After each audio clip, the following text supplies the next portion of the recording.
Mayor Sonia, we have another question regarding, I think, about the environment from Mayor Hagedorn. We don't really know if he's from Luzon, Visayas, or Mindanao. So Mayor Hagedorn from I propose that there be a separate region, the Palawan region, on its own. Thank you, Mr. Secretary. Good morning.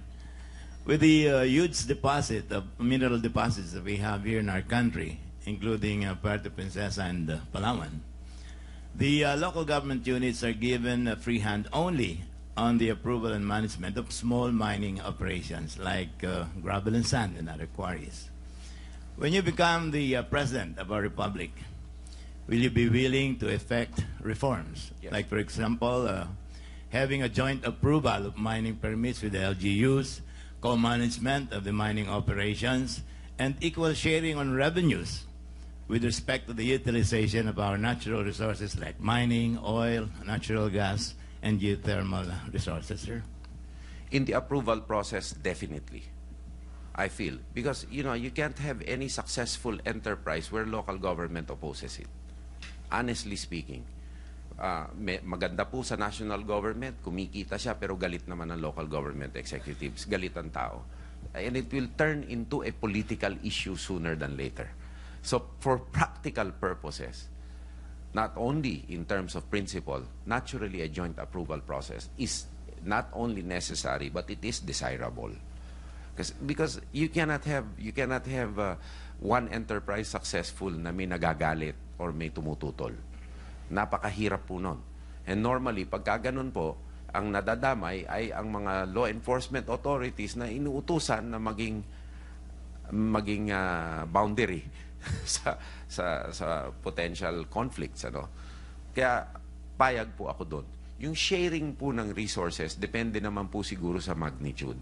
Pag may formula po tayo na makatarungan naman. Kasi po ang daming strategic national resources that so happen you have to be located in a local government entity. And these are strategic national resources.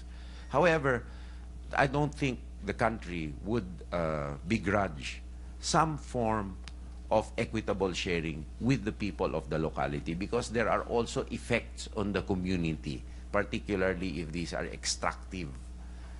And maybe, as lessons have shown us, their heirs may be suffering environmentally from what we do today. And that's why we also have to ameliorate the localities where these activities occur. So I'm amenable ho to joint approval. Kasi praktikalan ho eh. Talagang kailangan pumayag tayong lahat eh. Kung hindi tayo pumayag lahat, hindi ho magiging successful eh. Ngayon sa sharing ho, an equitable sharing formula. It depends on the magnitude of the impact of the asset to national interests. Thank you very much.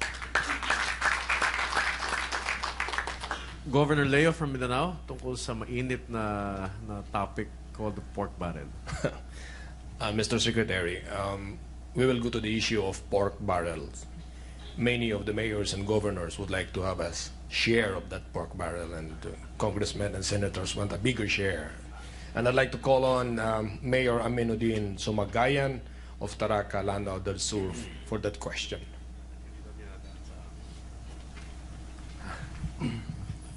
Good morning po, Mr. Secretary.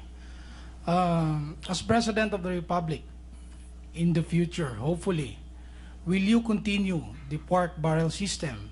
And if you are to continue, what reforms will you introduce so that it can become more accountable and participatory?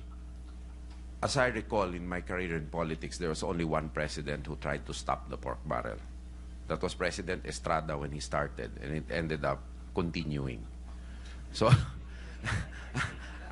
I mean, let's call a spade a spade. It ended up continuing. Because it could be, in my district, it is a good thing.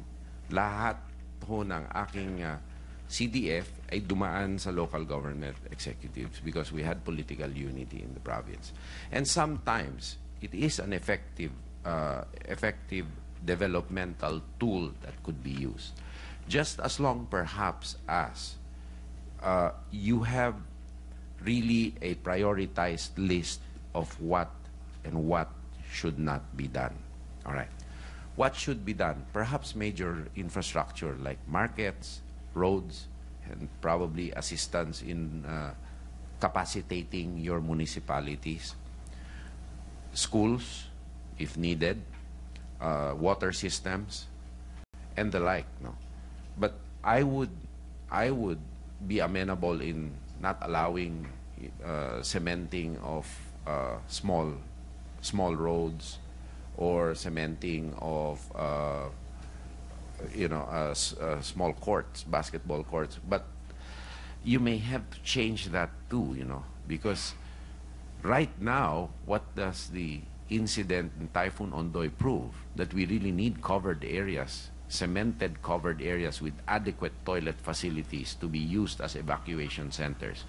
And perhaps I would be amenable to continuing the pork barrel if the local government units can identify potential evacuation centers with adequate sanitation facilities and use the CDF to do that.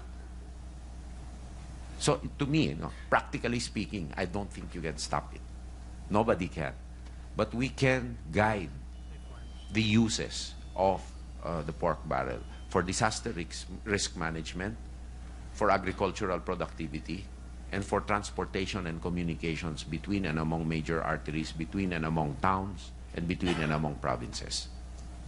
I think the concern is, pork barrel funds never follow our short, medium, or long-term development plans. Basta lang nilalagay at hindi na alam ng mayor o gobernador na hindi pala kailangan kung minsan. So, Visayas, Doris, our Councilor Doris of Visayas for the next question.